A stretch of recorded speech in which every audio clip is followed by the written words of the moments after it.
Welcome back to free विद्या पाओ। दोस्तों आज है 15 जनवरी 2022 और 15 जनवरी 2022 से करंट अफेयर्स के जितने भी इंपॉर्टेंट क्वेश्चन बन सकते हैं वो हम सारे इस वीडियो में डिस्कस करेंगे। और ये करंट अफेयर्स का क्वेश्चन भारत के सभी कॉम्पिटिटिव एग्जाम्स के लिए बहुत ही इंपॉर्टेंट है दोस्तों। अगर दोस्तों आपको इस वीडियो का PDF चाहिए होगा तो आप हमारे टेलीग्राम चैनल को ज्वाइन कर लीजिए। टेलीग्राम चैनल की लिंक आपको इस वीडियो की डिस्क्रिप्शन में मिल जाएगी। दोस्तों चलिए आज का वीडियो शुरू करते हैं।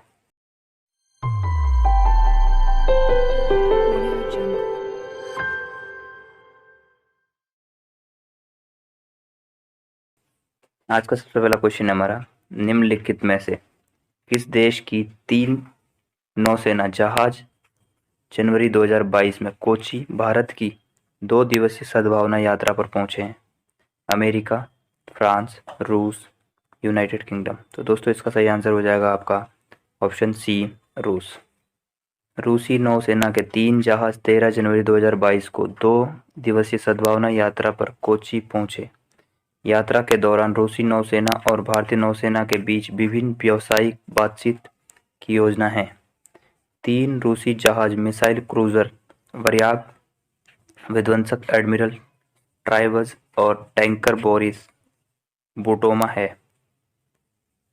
अगला क्वेश्चन दोस्तों हमारा, निम्नलिखित में से किस देश के डॉक्टरों ने दुनिया के पहले आनुवंशिक रूप से संशोधित सूअर के हृदय को मानव शरीर में सफलतापूर्वक प्रत्यारोपित किया है? यूनाइटेड किंगडम, इंडिया, चाइना या संयुक्त राज्य अमेरिका। तो दोस्तों इसका ऑप्शन डी सही हो जाएगा, संयुक्त राज्य अमेरिका।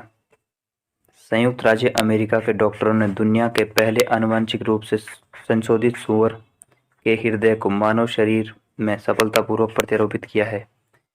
एक अमेरिकी व्यक्ति आनुवंशिक रूप से संशोधित सूअर से हृदय प्रत्यारोपण प्राप्त करने वाला दुनिया का पहला व्यक्ति बन गया है।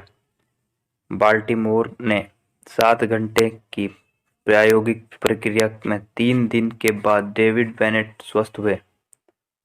मैरीलैंड मेडिकल सेंटर विश्वविद्यालय के डॉक्टरों को प्रक्रिया को अंजाम देने के लिए अमेरिकी चिकित्सा नियामक द्वारा एक विशेष छूट दी गई थी। अगला क्वेश्चन दोस्तों हमारा, मत्स्य पालन और जलीय कृषि क्षेत्र के भीतर अभिनव समाधान प्रदर्शित करने के लिए निम्नलिखित में से किस मंत्रालय ने मत्स्य पालन स्टार्टअप ग्रैंड चैलेंज 2021 लॉन्च किया है? वाणिज्य और उद्योग मंत्रालय, मत्स्य पालन पशुपालन और डेयरी मंत्रालय, कृषि और किसान कल्याण मंत्रालय, खाद्य प्रसंस्करण उद्योग मंत्रालय। तो दोस्तों इसका ऑप्शन डी सही हो जाएगा, मत्स्य पालन और पशुपालन डेयरी मंत्रालय। स्टार्टअप इंडिया वाणिज्य और उद्योग मंत्रालय के संयोग से मत्स्य पालन पशुपालन और डेयरी मंत्रालय ने 13 जनवरी 2022 को मत्स्य स्टार्टअप ग्रैंड चैलेंज का उद्घाटन किया। इसे मत्स्य पालन और जलीय क्षेत्र के भीतर अपने अभिनव समाधानों को प्रदर्शित करने के लिए देश के भीतर स्टार्टअप के लिए एक मंच प्रदान करने के लिए उद्देश्य से लॉन्च किया है दोस्तों। आवेदन जमा करने के लिए 15 दिनों तक लाइव रहेगा दोस्तों। अगला क्वेश्चन हमारा, निम्नलिखित में से किसे भारत में चल रही 16वीं आधिकारिक क्वींस बैटन रिले 12 से 15 जनवरी 2022 के लिए बैटन बियर के रूप में चुना गया है? कार्तिक आर्यन, हिमा दास, कैलाश सत्यार्थी या विनीशा उमाशंकर। तो दोस्तों इसका ऑप्शन डी सही हो जाएगा, विनीशा उमाशंकर। तमिलनाडु की पर्यावरणविद सुश्री विनीशा उमाशंकर को भारत में चल रही 16वीं आधिकारिक क्वींस बैटन रिले 12 से 15 जनवरी 2022 के लिए बैटन बियरर के रूप में चुना गया है। 16वीं आधिकारिक क्वींस बैटन रिले 7 अक्टूबर 2021 को लंदन में बकिंगम पैलेस में शुरू हुई और 28 जुलाई 2022 को समाप्त होने वाली है। वह doctor APJ Abdul Kalam ignite awards की प्राप्त करता है। अगला क्वेश्चन है, निम्नलिखित में से किस देश के राजकुमार ने जनवरी 2022 में अपनी सभी सैन्य उपाधि और राजाश्रय मोनार्क को वापस कर दिया है? सऊदी अरब, यूनाइटेड किंगडम, जापान या ओमान। तो दोस्तों इसका सही आंसर हो जाएगा आपका ऑप्शन बी, यूनाइटेड किंगडम। महारानी एलिजाबेथ द्वितीय के छोटे बेटे ब्रिटेन के राजकुमार एंड्रयू ने अपनी सभी सैन्य उपाधि और राष्ट्रीय मोनार्क को वापस कर दिए हैं। उन पर अमेरिका में यौन उत्पीड़न के आरोपों को लेकर एक सिविल यौन मामले का मुकदमा चल रहा है। Duke of York Prince Charles के छोटे भाई हैं। हिज रॉयल हाइनेस को उनकी उपाधि से हटा दिया गया है। अगला क्वेश्चन हमारा, भारी उद्योग मंत्रालय के सचिव अरुण गोयल ने जनवरी 2022 में किस शहर में आजादी का अमृत महोत्सव के हिस्से के रूप में unsung heroes of freedom struggle पर एक प्रदर्शनी का उद्घाटन किया है? कोलकाता, भोपाल, मुंबई या दोस्तों चेन्नई? दोस्तों इसका सही आंसर हो जाएगा आपका ऑप्शन बी, भोपाल। भारी उद्योग मंत्रालय MHI के तत्वाधान में भारतीय हैवी इलेक्ट्रिकल लिमिटेड भोपाल 10 से 16 जनवरी 2022 तक आज़ादी का अमृत महोत्सव मना रहा है। इसके भाग के रूप में 13 जनवरी 2022 में भारी उद्योग मंत्रालय के सचिव अरुण गोयल द्वारा unsung heroes of freedom struggle पर एक प्रदर्शनी का उद्घाटन किया गया है। संरक्षण पोर्टल पर आइडिया जनरेशन चैलेंज पर एक प्रस्तुति भी आयोजित की गई। प्रगति गैलरी में स्वतंत्रता संग्राम के अनसंग नायकों की पिक्चर गैलरी का अनावरण किया गया। आज़ादी का अमृत महोत्सव प्रगतिशील भारत और 75 साल और इसके लोगों, संस्कृति और उपलब्धियों के गौरवशाली इतिहास को मनाने के लिए भारत सरकार की एक पहल है। दोस्तों थोड़ा BHEL के बारे में देखते हैं। बात BHEL की हुई है। BHEL का पूरा नाम क्या है? Bharat heavy electrical limited. दोस्तों भारत सरकार के स्वामित्व वाली एक इंजीनियरिंग विनिर्माण उद्यम है। दोस्तों यह भारत सरकार की भारी उद्योगों को मंत्रालय में स्वामित्व में है। BHEL भारत की सबसे बड़ी बिजली उत्पादन उपकरण निर्माता कंपनी है। इसका मुख्यालय कहाँ है दोस्तों? नई दिल्ली में। स्थापना कब हुई? 1964 में। अगला क्वेश्चन हमारा, किस बैंक ने बायोमेट्रिक प्रमाणीकरण समाधान के माध्यम से अपने ग्राहकों के लिए सबसे आसान नेट बैंकिंग भुगतान अनुभव प्रदान करने के लिए मिनका सूपे के साथ अपनी साझेदारी की घोषणा की है? ICICI bank, SBI, axis bank या PNB? तो दोस्तों इसका ऑप्शन सी हो जाएगा एक्सिस बैंक। एक्सिस बैंक ने मिनका सूपे के साथ अपनी साझेदारी की घोषणा की है। यह बायोमेट्रिक प्रमाणीकरण समाधान के माध्यम से अपने ग्राहकों के लिए आसान नेट बैंकिंग भुगतान अनुभव प्रदान करेगा। फिंगरप्रिंट या फेस ID प्रमाणीकरण के साथ लेन देन का समय वर्तमान में 50 से 60 सेकंड से घटकर केवल 2 से 3 सेकंड हो गया है, जबकि सफलता दर उल्लेखनीय वृद्धि होगी। दोस्तों एक्सिस बैंक के बारे में देखते हैं। इसे पहले UTI बैंक के नाम से जाना जाता था। यह बड़ी और मध्यम आकार की कंपनियों, SME और खुदरा व्यवसाय को वित्तीय सेवाएं बेचता है। इसका मुख्यालय कहाँ है? मुंबई में। स्थापना कब हुई? 3 दिसंबर 1993 में हुई। नेक्स्ट क्वेश्चन हमारा, स्वतंत्र बल पूर्व सैनिक दिवस कब मनाया जाता है? 13 जनवरी, 14 जनवरी, 15 जनवरी या 16 जनवरी? तो उससे इसका ऑप्शन बी सही हो जाएगा, 14 जनवरी को। सशस्त्र बल पूर्व सैनिक 2017 से हर साल 14 जनवरी को मनाया जाता है। यह राष्ट्र की सेवा करने वाले दिग्गजों के बलिदान का सम्मान करने के लिए मनाया जाता है। वर्ष 2022 में छठा सशस्त्र बल पूर्व सैनिक दिवस है। सशस्त्र बल पूर्व सैनिक भारतीय सशस्त्र बलों के पहले भारतीय commander in chief field marshal KM Cariappa द्वारा प्रदान की गई सेवाओं के मान्यता देता है। वे 14 जनवरी 1953 को सेवानिवृत्त हुए। अगला क्वेश्चन हमारा, रिलायंस इंडस्ट्री लिमिटेड RIL ने किस राज्य के साथ मुख्य रूप से हरित ऊर्जा में 5.95 लाख करोड़ रुपए का निवेश करने के लिए एक प्रारंभिक समझौते पर हस्ताक्षर किए? पंजाब, हरियाणा, उत्तर प्रदेश या गुजरात? तो दोस्तों इसका सही आंसर हो जाएगा आपका option D, Gujarat. Reliance industry RIL ने राज्य में मुख्य रूप से हरित ऊर्जा में 5.95 लाख करोड़ रुपए के निवेश के लिए गुजरात के साथ एक प्रारंभिक समझौते पर हस्ताक्षर किए हैं। ऐसा गुजरात में नेट जीरो और कार्बन फ्री बनाने के लिए किया जा रहा है।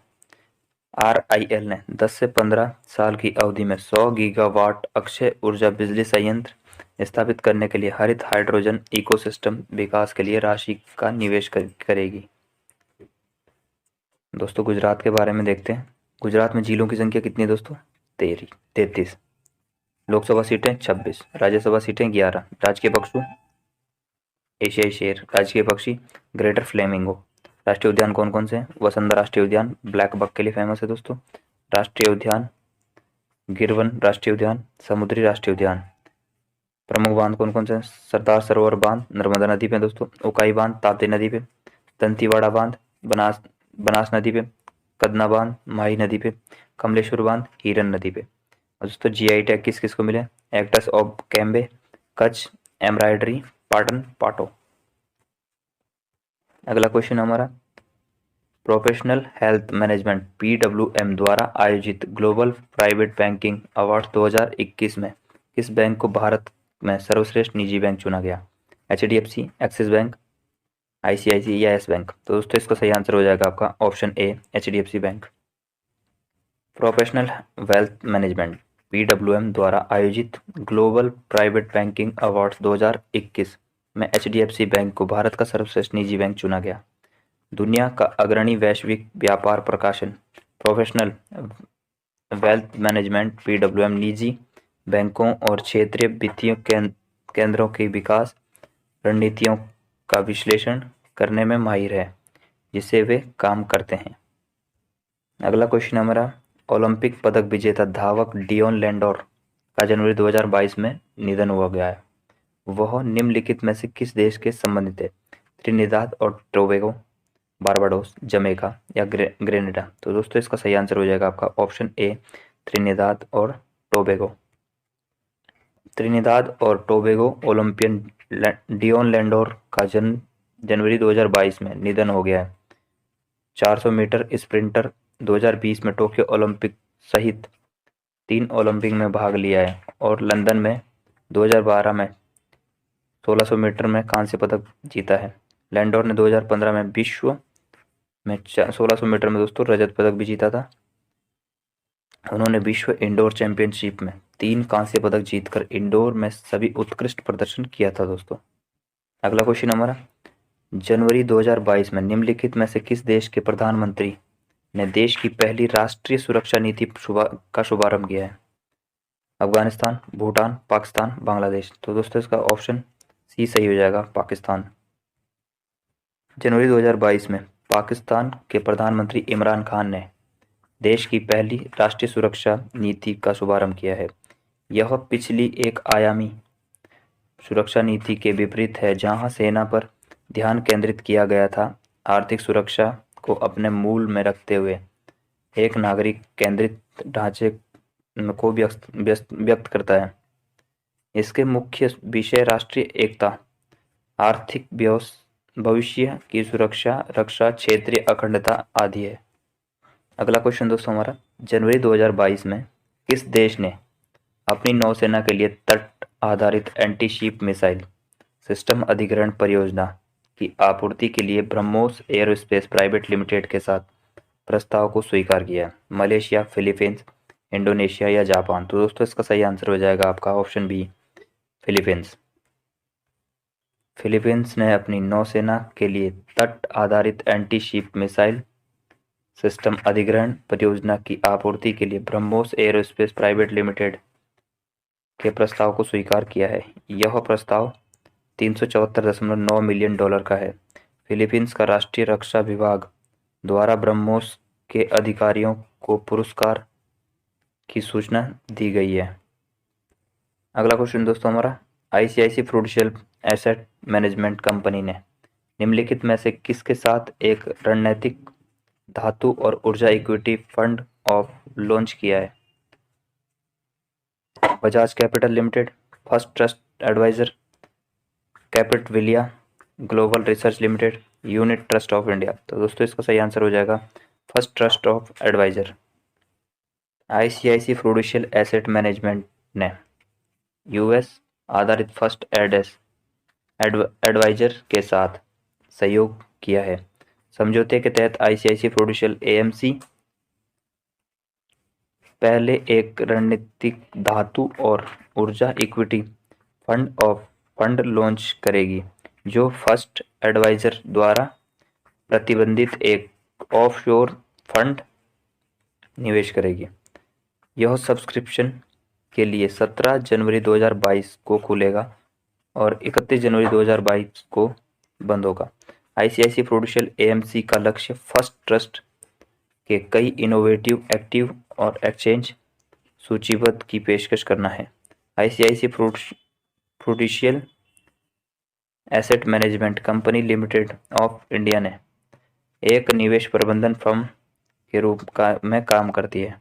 कंपनी म्यूचुअल फंड, पोर्टफोलियो प्रबंधन, रियल एस्टेट निवेश में और सलाहकार सेवाएं प्रदान करती है। दोस्तों अगला क्वेश्चन है और इस वीडियो का हमारा आखिरी क्वेश्चन है। जनवरी 2022 में भारत ने अपने घटे हुए विदेशी भंडार और खाद्य आयात के लिए किस देश को 900 मिलियन अमेरिकी डॉलर का ऋण घोषित किया? भूटान, बांग्लादेश, मालदीव या श्रीलंका? तो दोस्तों इसका ऑप्शन डी सही हो जाएगा, श्रीलंका। भारत ने श्रीलंका को अपने घटते विदेशी भंडार और खाद्य आयात के लिए 900 मिलियन अमेरिकी डॉलर के ऋण की घोषणा की है। ऋण 509 मिलियन अमेरिकी डॉलर से अधिक है। एशियाई समाशोधन संघ के समझौते पर स्थगित करना और 400 मिलियन अमेरिकी डॉलर मुद्रा स्वैप शामिल है। श्रीलंका देश के सामान आयात करने के लिए भारत से 1 बिलियन अमेरिकी डॉलर के ऋण पर बातचीत कर रहा है। आयात के भुगतान के लिए डॉलर की कमी के कारण श्रीलंका वर्तमान में लगभग सभी आवश्यक वस्तुओं की कमी का सामना कर रहा है। तो दोस्तों ये आज का वीडियो हमारा यहीं पे समाप्त होता है। अगर दोस्तों आपको वीडियो अच्छा लगे दोस्तों तो लाइक कर देना, शेयर कर देना और दोस्तों डेली करंट अफेयर्स के वीडियो देखने के लिए हमारे चैनल को सब्सक्राइब कर दीजिए। बगल में बेल आइकन को प्रेस कर दीजिए। जय हिंद, जय भारत, जय उत्तराखंड।